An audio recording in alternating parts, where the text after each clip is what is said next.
they want to be nonsensical and bring chaos in this country, we are ready for any chaos, to deal with any chaos. Whoever who preach hate speech shall be responsible for their hate speech.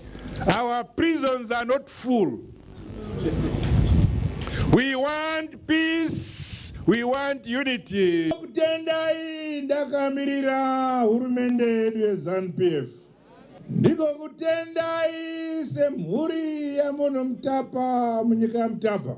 Zuva ranhasi ndoro kutanga kusangana nemwi kubva pasarudzi yapfuura.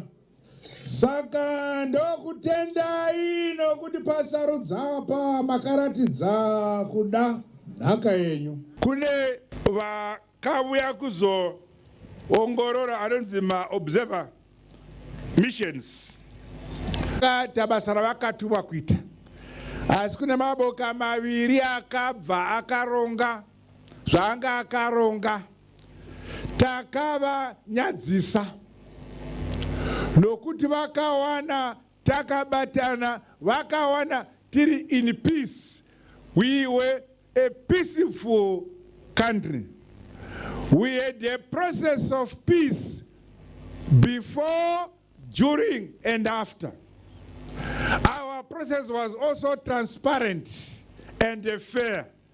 Zokuti vakadzokera vaisamwise pakati pemakumbo nokuti vakashaya zvavakange vanazvo mundangariro dzavo.